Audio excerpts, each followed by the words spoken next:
හොඳයි වෙල්කම් කියලා පිළිගන්න ඔයාලට මුලින්ම කියන්න ඕනේ ඉතින් channel එකටත් පුංචි support එකක් දෙන්න. හොඳයි මම අද ඔයාලට කියන්න යන්නේ මේ music ඇඟේ තියෙන අයට. music ඇඟේ තියෙන අය කියන්නේ අපි දන්නවා music කරන්න පුළුවන් ඒ කියන්නේ vocal හැකියාවක් තියෙන instrument එකක් play කරන්න පුළුවන් කෙනෙකුට යන්න පුළුවන් හොඳම path එකක් ගැන. ඇත්තට මේක job එක තමයි music therapist. සමහරවිට ඔයා මේ ගැන අහලත් ඇති. එතකොට ඔයා ෆලෝ කරන්න ඕන කෝස් එක මියුසික් තෙරපි කියන කෝස් එක. ඉතින් ඔයා සර්ච් කරලා බලන්න Google එකේ මාත් බැලුවා. දැන් ලංකාවේ මේ කෝස් එක හරියට ෆලෝ කරන්න තැනක් නැහැ. ඉතින් ඉන්දියාවලත් හුඟක් තැන් නැහැ මේක. මට තැනක් දෙකක් වගේ තමයි සෙට් උනේ. ඇත්තටම අර දැන් ඕස්ට්‍රේලියාවල, එතකොට UK වල, කැනඩා ඒ වගේ දියුණු රටවල් වල මේක දැන් ජනප්‍රිය වෙගෙන යන හොඳ කෝස් එකක්. එතකොට මේකෙන් ලොකු සැලරි එකකට යන්න පුළුවන් තත්ත්වයක් මේ වෙනකොට උදා වෙලා තියෙනවා වර්තමානයේ වෙනකොට. ඉතින් සාමාන්‍යයෙන් ඇමරිකාව වගේ තැනක ගත්තොත් අවුරුද්දකට ඩොලර් 40000ක් 50000ක් ඒ වගේ සැලරි එකක් එනවා අවුරුද්දකට. ඒ කියන්නේ සිංගප්පූර් වගේ ගත්තොත් සාමාන්‍යයෙන් පැයකට ඩොලර් 20ක 22ක වගේ සැලරි එකක් ගෙවන ජොබ් එකක් මේක.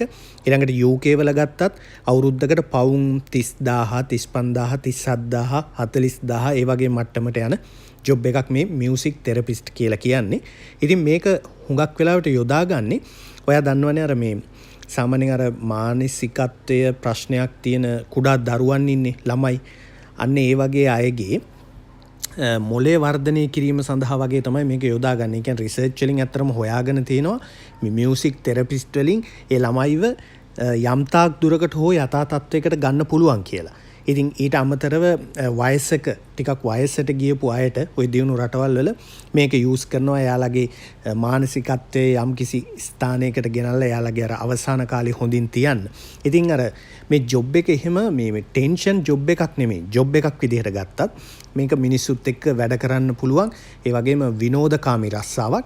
ඉතින් මේකේ අර වෝකල් පැත්තක් තියෙනවා. ඒ කියන්නේ අර හඬෙන් කරන තෙරපිස්ට් තියෙනවා. ඊළඟට ඉන්ස්ට්‍රුමන්ට් පැත්තක් තියෙනවා. ඒ කියන්නේ පියානෝ, වයලින්, ගිටාර් වගේ දේවල් යූස් කරලත් මේක කරනවා.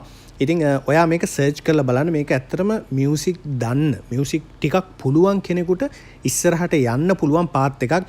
ඉතින් අර තැන් වල ඔයාගේ හැකියාව විනාශ කරගන්න එපා. තැන් වල ප්ලේ කර මේක පාත් එකක් කරගෙන ඩිග්‍රී එක කරන්න පුළුවන් ඔයාට. මේකේ මාස්ටර්ස් තියෙනවා. මේක PhD එකට යනකම් ගිහිල්ලා ඔයාට පරීක්ෂණ පත්‍රිකා පවා ඉදිරිපත් කරලා හොඳ තැනකට එන්න පුළුවන්. ඒ නිසායි මම මේක ඇත්තටම ඔයාට කියන්න ඕන කියලා කල්පනා කරේ. හොඳයි. Thank you very much.